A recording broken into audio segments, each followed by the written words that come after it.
Sometimes life doesn't break you all at once. It does it slowly, piece by piece, until one morning you wake up and realize you've lost everything. Meet Robert Hayes, 58 years old. Once, he was the man everyone admired in his small Ohio town.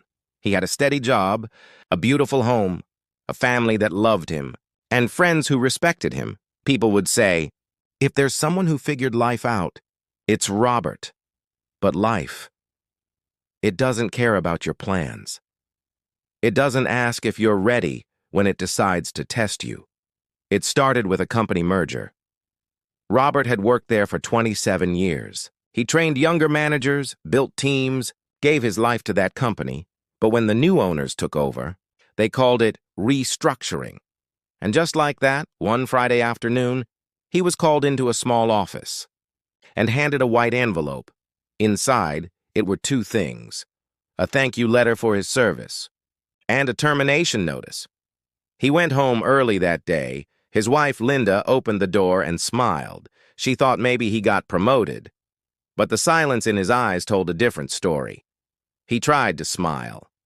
He said, "Just a little mix-up at work, I'll sort it out." But deep down, Robert knew things were about to change forever. Over the next few months, he searched for jobs, applied everywhere, but every time they saw his age on the resume, the calls never came. "We're looking for someone more dynamic," they'd say, which was just a polite way of saying, "You're too old." The savings started to run out. The house he built with his own hands, the one he painted with his sons on summer weekends, had to be sold. He and Linda moved into a small rented apartment on the edge of town. At night, Robert would sit on the balcony, looking out at the distant city lights. He'd whisper to himself, "Maybe I'm done. Maybe my time's over." But inside there was a small voice, quiet, almost forgotten, that said, "Not yet." Then one morning, everything changed again. Linda, his wife of 32 years, fell sick. The kind of sickness that doesn't give warnings. By the time they found out, it was already too late.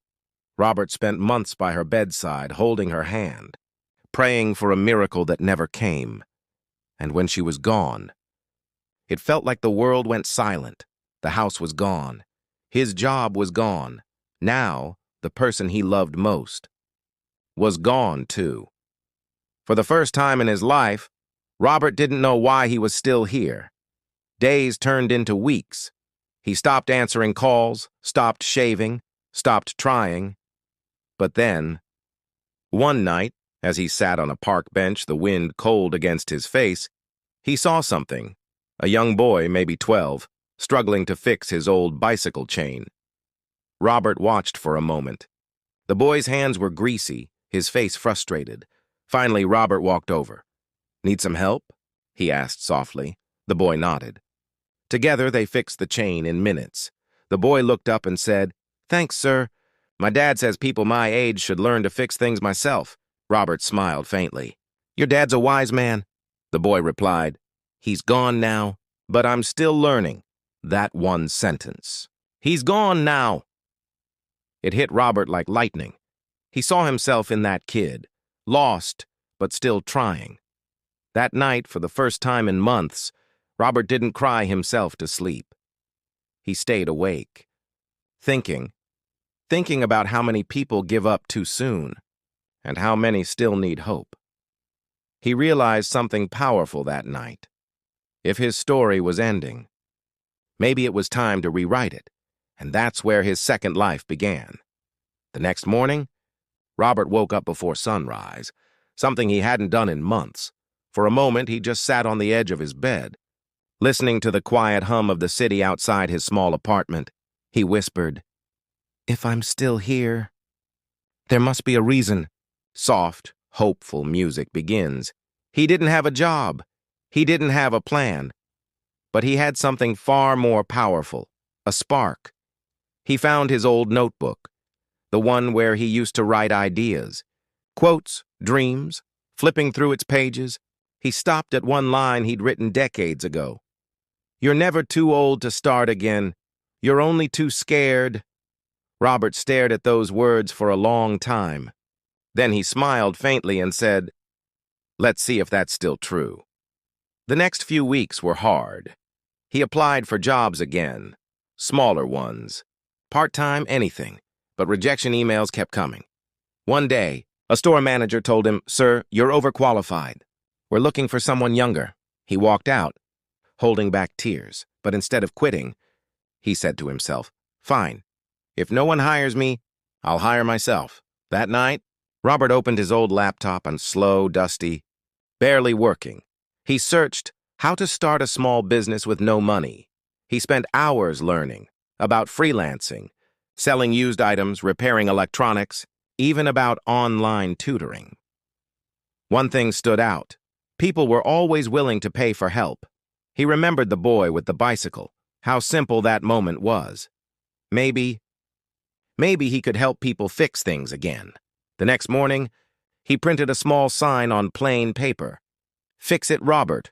Repairs, tools, small jobs, honest work, fair price." He taped it to a lamppost near a grocery store. He didn't know what to expect. For days, nothing. Then one afternoon, his phone buzzed. A woman's voice said, "Hi, my garbage disposal's broken. Can you take a look?" Robert almost laughed. "Yes, ma'am. I'll be right there." That day, he fixed his first job in months. When she handed him $50, he felt something he hadn't felt in a long time. Pride. He walked home in the cool evening breeze, whispering, "It's a start." One job became two. Two became five. Within months, Robert was fixing fences, repairing tools, helping neighbors. He wasn't making much, but he was living again. He'd end each day exhausted, but with a quiet smile, he'd look in the mirror and say, "You're doing it, old man." And soon, something beautiful began to happen. People started recognizing him again, not as the man who lost everything, but as the man who never stopped trying. Local families started leaving him small thank you notes. One kid gave him a handmade card that said, "You fixed more than my bike, Mr. Robert. You fixed my hope." That single line broke him. Tears rolled down his cheeks, not of sadness, but gratitude. He realized, maybe this, helping people, fixing things, spreading hope, was his purpose all along. As weeks turned into months, Robert began sharing his story online, short videos on social media, talking about failure, resilience, and never giving up. At first, only a few people watched, but his words were real. His face showed truth. He wasn't trying to sell motivation. He was motivation. Soon, thousands of people across the country were commenting, "I'm 45 and I thought I was done. But your story gave me strength. You made me believe I can start over again." Robert's small repair business turned into something bigger, a movement. He called it Second Chance Fixers, not just fixing things, but fixing lives. But life, it always has one more test waiting. Just when things looked brighter, Robert received a call that would change everything again. It was from his old company, the same one that fired him years ago. The new director had seen one of his viral videos. She said, "Robert, we made a mistake. We'd like to offer you a position as a consultant to train our new team."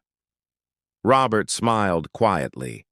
He thought about it for a long time, then said, "Thank you, but I'm already doing what I was meant to do." He hung up the phone, stepped outside into the sunset, and whispered, "You can lose everything, but if you never give up, you'll always find yourself again."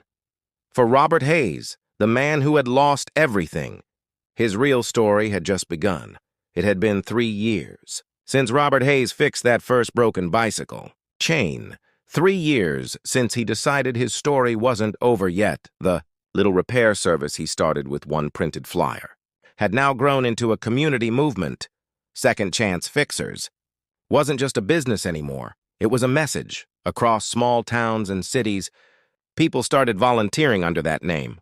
Retired mechanics, widows, veterans, young adults who'd once felt lost, all coming together to help others rebuild their lives, one repair at a time. Robert never wanted fame, but the world has a way of finding those who quietly do good. One morning, his phone buzzed. It was a local journalist. She said, "Mr. Hayes, people are calling you the fixer of souls. We'd like to tell your story." He laughed gently. "I'm no hero. I just refuse to stay broken." The article went viral. National news picked it up.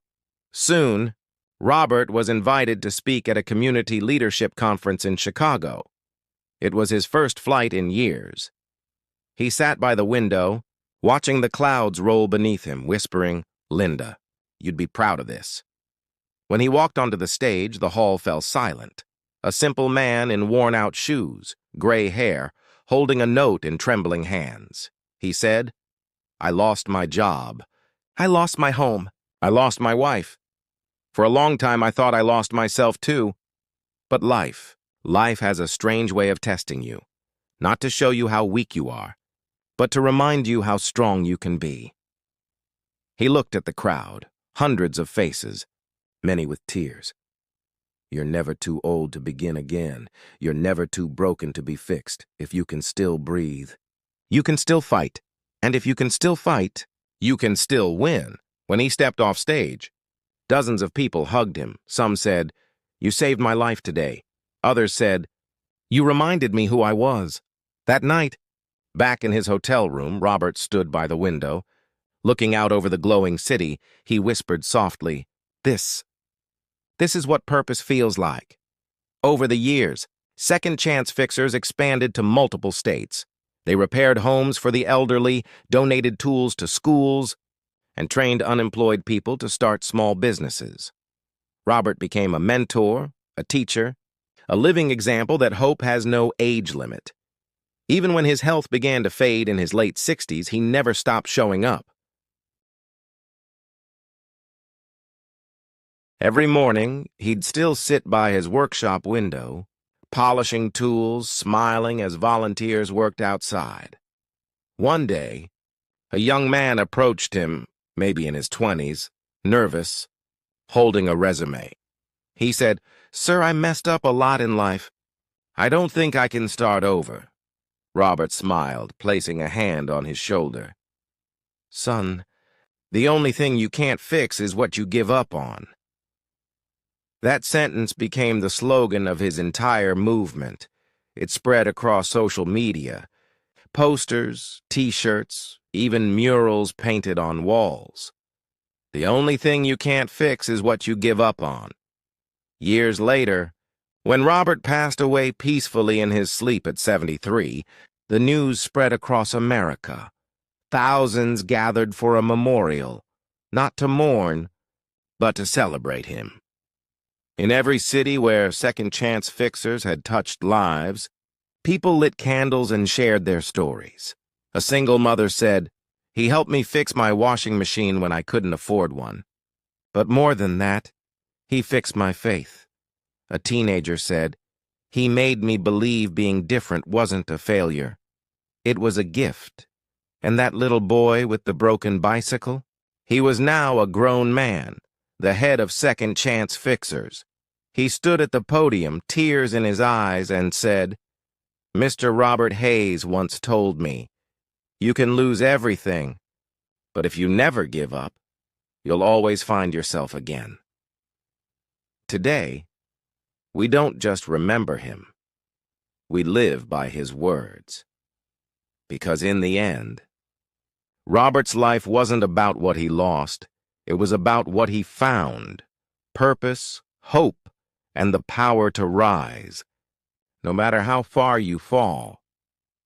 Remember this: you are never too old, you are never too broken, and you are never truly done until you decide to give up. So don't. The end. The Man Who Refused to Give Up, A Story of Redemption. A story written to remind you, it's never too late to start again.